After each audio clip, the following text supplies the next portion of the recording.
Hello and welcome to Who Wore It Better, where I review Raw and SmackDown back to back and try and figure out which show won for the week. Well, I have some big, exciting news to share with all of you, especially for those of you who are going to be in Las Vegas next weekend for Double or Nothing / Starrcast and all that. For those of you who will be watching on Fight TV, all the festivities and the panels and the other talkie segments going on all weekend. Yours truly has been added to a panel as of Tuesday night. It's been announced I'll be joining the WrestleCrap panel Saturday morning at the Tuscany Casino, and I am very excited about this. First of all, to be involved in Starrcast in any capacity is really cool. I will have a vendor table there, by the way, so you can see me throughout the weekend. But also being part of the WrestleCrap panel is a big deal to me, particularly because I discovered WrestleCrap.com all the way back in 2003. I'm kind of dating myself here. All the way back in my dorm room in Oregon, I discovered WrestleCrap, and I was immediately hooked.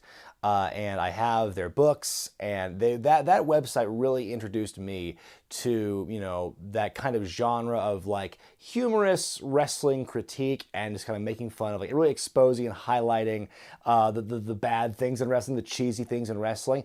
And, you know, I will say this: if there were no WrestleCrap, there would be no Wrestling with Regret, or at least it'd be very different, or it's just likely there wouldn't be a Wrestling with Regret. So I feel very honored for the opportunity to be a part of the WrestleCrap panel. Things come in full circle. I'm really excited to be working with R.D. Reynolds, Blade Braxton, Matthew from Botchamania will be on stage as well, and more to come with that. And also, that's going to be happening Saturday morning at 10 o'clock at the Tuscany Casino. And I'm also in the talks with being on at least one other panel happening that weekend. I'll tell you more about it as it's announced, but for right now, the WrestleCrap panel is happening next Saturday. Starrcast, Double or Nothing weekend. I can't wait, and I hope to see you guys there if you're in Vegas, and I hope you get to watch it as well on Fight TV. Raw and SmackDown this week are in foggy London town. The Miz opens Raw with Miz TV. He lays down some Money in the Bank exposition since it is go-home week and all. He brings out his guest for the evening, the first wild card name of the night, Roman Reigns. Motherfuck. Like, it's just so aggravating that they couldn't go a week with this new rule without already violating one of the basic tenets that they announced the first day they had the wild card rule, saying these wrestlers are going to be here. It's a one-time opportunity for them to show up on their show. And I know that there's no way they're going to hold themselves to that, especially in the case of bigger stars. But could they have waited like a couple of weeks to bring Roman Reigns back, considering he was just there last week, and they make this big deal like, oh, any 4 stars can come, and, you know, only one time. Yeah, how many times does that apply to Roman Reigns, though? It baffles me. And we're going to see this throughout the course of this week as well, where they've already kind of compromised all the main things having to do with this wildcard rule. Let me tell you how I feel, though. Anyway, Roman cuts a promo on Elias, calling him a wedding singer and a karaoke singer. Well, hey, as a karaoke singer, I resemble that remark, Roman. The Miz cuts a promo on Shane McMahon, who shows up on stage. Since he is a McMahon, he is omnipotent and he's not affected by the wildcard rule. He says Miz TV is over, and Elias and Bobby Lashley jump Roman and Miz from behind, and we have a tag team match. Oh, God, I'm so sick of this format. So yeah, former bitter rivals Elias and Bobby Lashley are now teaming here for reasons. There's a really cool moment from Elias, though, where he does the old school, the walk on the ropes, and into a Meteora. I like that spot a lot. Shane gets involved at the end via DQ. Big 3-on-1 beatdown on the Miz until the big dog dives onto all the heels, and that's pretty much where it ends. And the Miz also helps clean house with the steel chair. That's pretty much it. You know, it's the same, you know, like I said, same tired old format to start the show.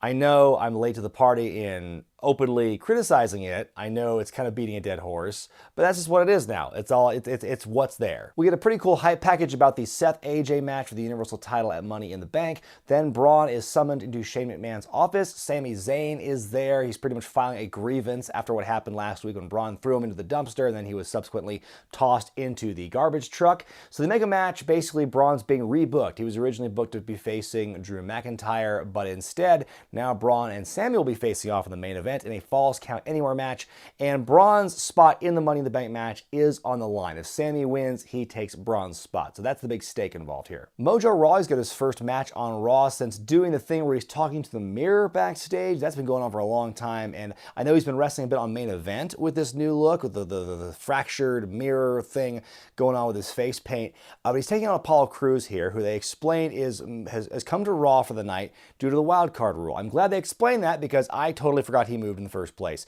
It's a pretty short match. Apollo like hurts his knee in the first couple seconds and Mojo takes advantage of it, beats him. My thing from watching this, and again, I know he's been doing some stuff on Main Event, haven't been seeing that stuff. So my question is, what exactly is the difference between Mojo Rawley, the heel, before he talked to the mirror and after he talked to the mirror? I'm not seeing much of a change in his actual in-ring style or demeanor at all. He's just got a top now, and where there was not a top before, and he's got the face paint on. So I'm not really sure what the new character is supposed to represent. And I'm pretty sure I've been seeing all those mirror promos to try and help me give me some context and some ideas.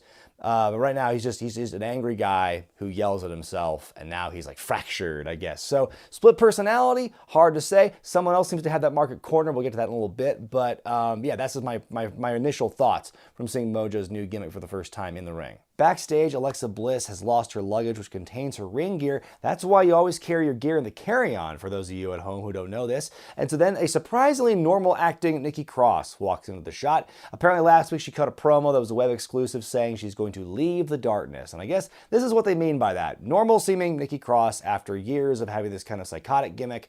And now she's just kind of, oh, how you doing, Alexa? And then Alexa basically tricks her into taking her place in the Fatal 4-Way match later in the night. You know, and I'm going to talk a little bit more of this in the match itself, but it was a big letdown to see Nikki not doing that character anymore. Like, can you imagine if Velveteen Dream shows up on the main roster and backstage just normal, regular Patrick Clark? Like, that would be pretty big disappointment. We get a contract signing between Becky Lynch and her two opponents for Money in the Bank, Lacey Evans for the Raw Women's Championship, Charlotte for the Smackdown Women's Championship. Lacey does kind of stick like a third wheel in this because the fact that she doesn't have the same history as Becky and Charlotte do.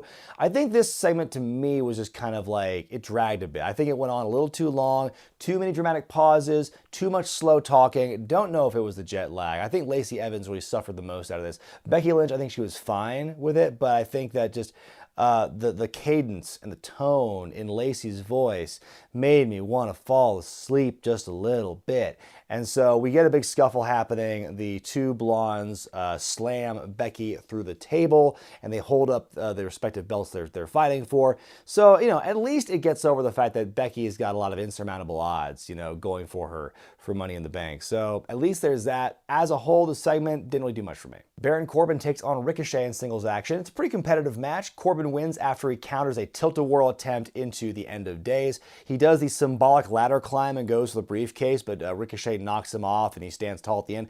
God forbid you make one guy and one guy alone look good at the end of a segment. You know, if Rico was going to stand tall at the end of it, why not just have him win the match? Backstage, Rey Mysterio is being interviewed about Samoa Joe's actions from last week toward Rey's son Dominic when Cesaro walks in and basically alleges that Samoa Joe is Dominic's father. Well, hey, back in 2005, we all found out Eddie Guerrero was Dominic's papi. I mean, it's practically canon now. So then we get a bit of a scuffle in the back, and we're going to have a match later on. We get a promo by AJ Styles backstage. Then we go to a women's fatal 4-way as Nikki Cross, who's replacing Alexa Bliss, takes on Natalya, Dana Brooke, and Naomi. And so what confused me about this was how normal Nikki Cross seemed backstage talking to Alexa. And then when she's out there in the ring, she like hits a switch and she's, oh, wacky Nikki again. And so I'm not quite sure what that dichotomy is about. Of course, Alexa Bliss is at the Alexa Bliss Memorial Commentary position, doing commentary for this match that she was originally booked for. At one point, they were fighting on the outside, and Dana Brooke does this big old dive off the top of the ladder onto the women, which is good. I think, you know, Dana's whole ultimate underdog character needs these moments of brilliance to shine and make her look like a convincing threat. For Dana to have that kind of high-impact moment there in the match, I think was good. Nikki Cross wins the twisting neck breaker off the ropes. So she wins the match. She helps Alexa bring the ladder into the ring and helps Alexa symbolically grab the briefcase. So it's an interesting dynamic they have here where like Nikki is kind of the unwitting, unknowing lackey for Alexa now. Like she's being manipulated by Alexa here. Makes me wonder where they're going to go with it. Maybe they'll do something where it causes Nikki to go back to being full-time crazy as opposed to just in-ring crazy. We get a promo backstage by Sami Zayn. He says, you know what's better than being big and being strong? Being right. Up next, Cesaro takes on Rey Mysterio in a really entertaining matchup. First thing I want to say, though, is that Cesaro's new entrance is all over the place because they've retained the 007 circles going across the screen that he's always had since he came back from his injury a couple of years ago, his big shoulder injury. They've kept the Sheamus theme portion of it, which even though Sheamus is out with an injury, Cesaro still has that theme. And also, then when Cesaro just comes out by himself, now the graphics are like green space and stars flying at you. There's no real theme connecting any of this now with Cesaro's entrance. Anyway, like I said, it was a very fun match. At one point, Cesaro teases doing the 619. He doesn't connect. He does hit the swing, though. Rey hits 619 and the splash to win. Easily the best match of the night so far, only took 2.5 hours. Backstage, the Revival cut a promo on the Usos. They say, the embarrassment to the Revival stops now. And oh, brother, you are incorrect based on what I see on Tuesday night. Time for what you're all here to see, the Firefly Funhouse segment. We see Rambling Rabbit is back from the dead. I was actually kind of hoping that last week, that maybe the running gag with him is he's going to die a gruesome death every week and keep coming back like Kenny from South Park. So Bray's got a secret. He's been learning to harness and control the darkness within him. We get a bunch of flashing lights, a bunch of creepy dolls, and then we see this final form, it seems, of Bray, where he's stolen Alexander Wolf's pants, and he's got this really creepy kind of like Leatherface Slipknot mask going on here. You hear him, doing Twinkle Twinkle Little Star, saying Yowie-Wowie in a spooky voice, and I think the mask also to me kind of resembles this. There's this brief period between like when he was Husky Harris in NXT and between that and when he finally reached like that first version of Bray Wyatt we saw in his main roster re-debut, he was doing this kind of experimental thing where he had like a creepy mask and stuff. So maybe this is a callback to that.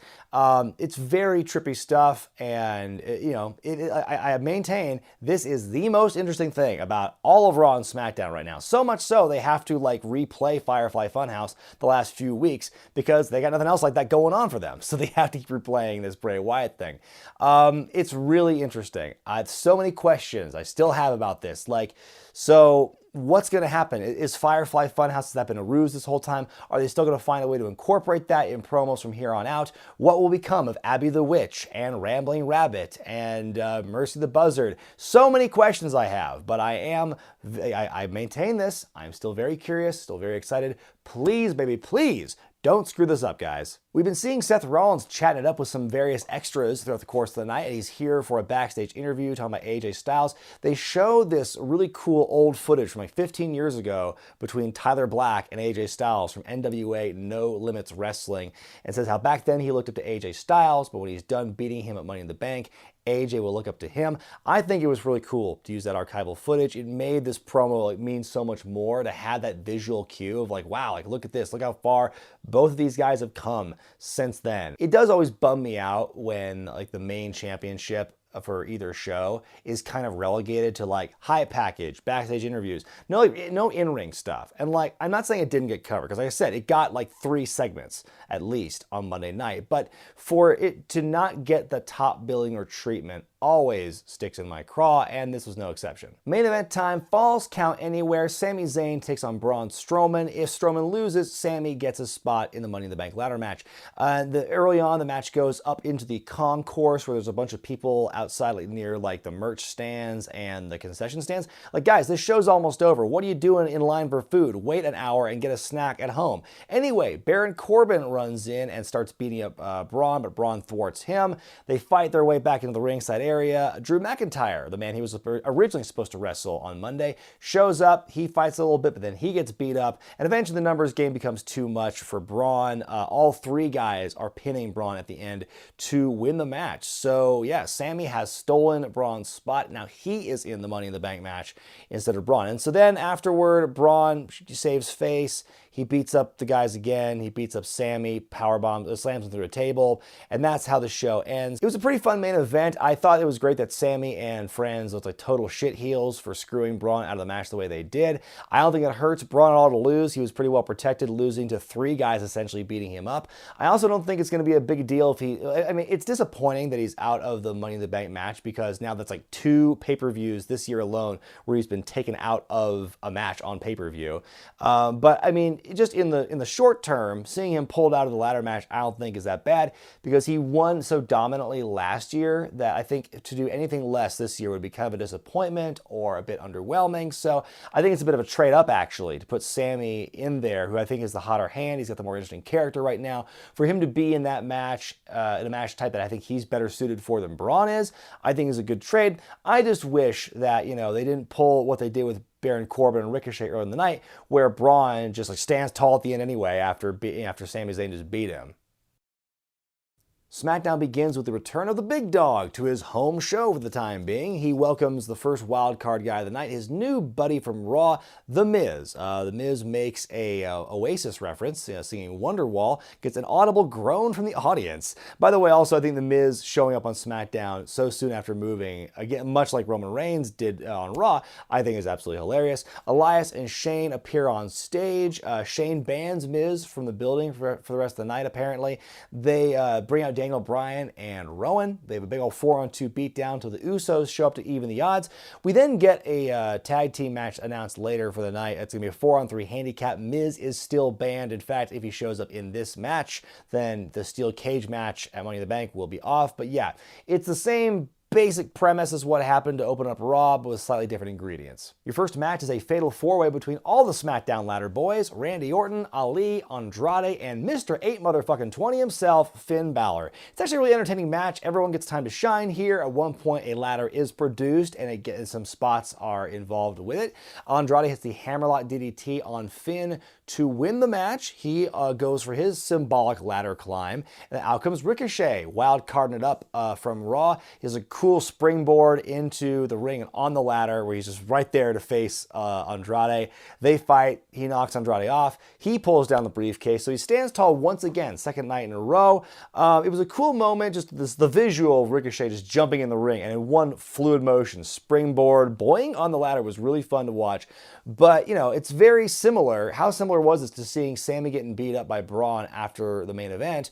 Or, for a more apt analogy or more apt comparison, about Ricochet getting one up on Baron Corbin the night before after losing. Charlotte Flair is out next. She cuts a promo on Becky Lynch before they toss to a really well done hype package showing the history between her and Becky Lynch over the years, from their time together at NXT to their call up to the main roster and everything that's happened this last year, SummerSlam and WrestleMania and all that stuff. It was a really well done package for the two of them. And then after that, we go to a backstage interview from Lacey Evans where she's talking about her match with Becky as well. So is Lacey a wild carder by virtue of just having shown up and appeared? I guess if Ricochet counts, then Lacey Evans counts as well, even though she just cut a promo. And speaking of promos, we go to another backstage bit with Aleister Black. He references the Bard, William Shakespeare, in this promo, even quotes Richard III. And I think it was actually, maybe it has something to do with the Shakespeare reference, but I think it's one of my favorite promos he's done so far since getting called up. It's the 4-on-3 handicap match as Shane McMahon, Elias, Daniel Bryan, and Rowan take on Roman Reigns and the Usos. You know, tired booking aside, the way we got to this match,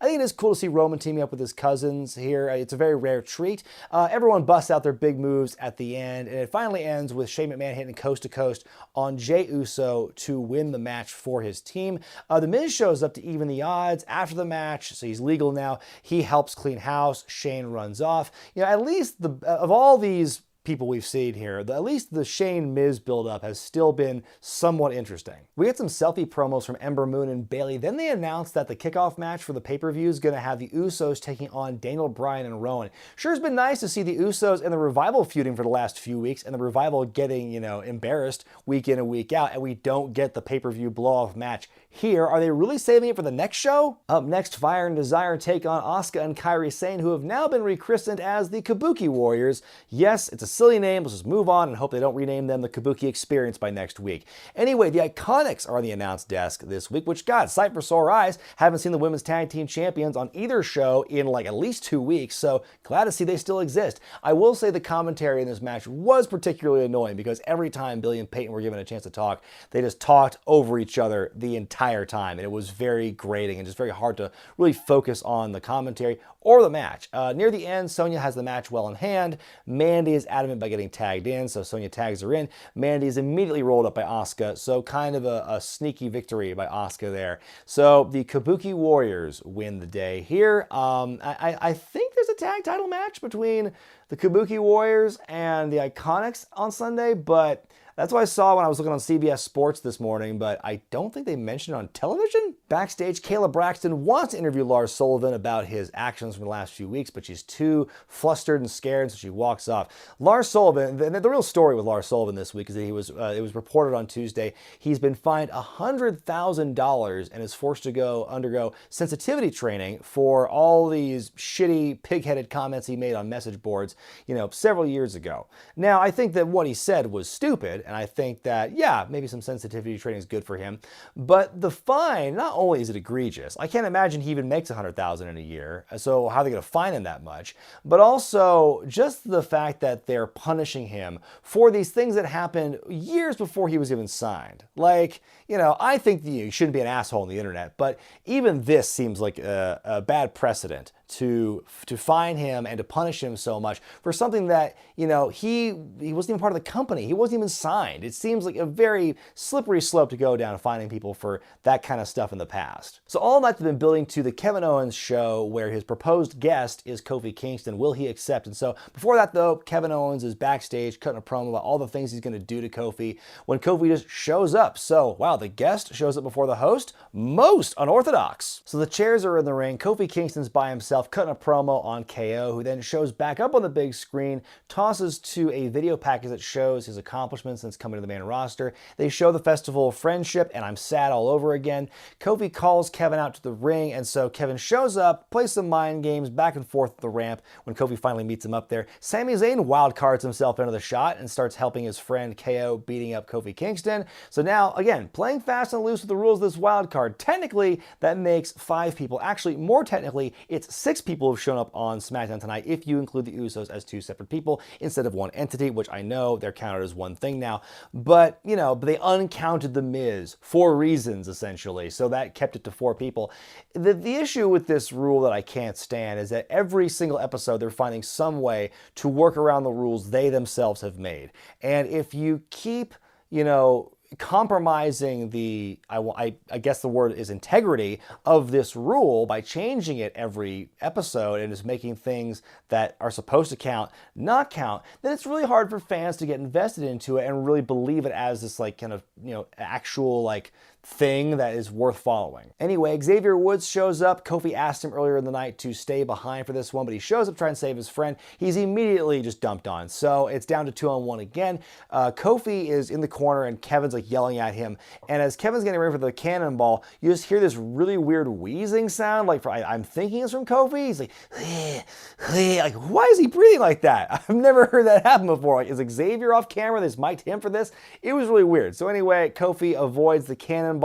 He avoids the haluva kick, hits Sami with Trouble in Paradise. He stands tall at the end. I will say, this is incredibly refreshing to see a babyface champion actually booked competently and not getting his ass beat and made to look like a fool every week, which we've seen time and time again from new babyface champions who, are traditionally underdogs. But this time Kofi's actually stood tall in a lot of things, or is not getting just knocked on his ass and being knocked out every week. So it's very refreshing to see them actually kind of treat Kofi's run and treat him they actually give him some respect and credibility here. The one thing that did surprise me with this segment was I was totally expecting that, Kevin Owens was on the screen while Kofi was talking at him in the ring, and you'd see the camera zoom out to reveal Kevin is just standing over a battered, beat down Xavier Woods. Because like I said, he was asked to stay behind, and then maybe Kevin's tricking Kofi to go out there so he could beat up Xavier.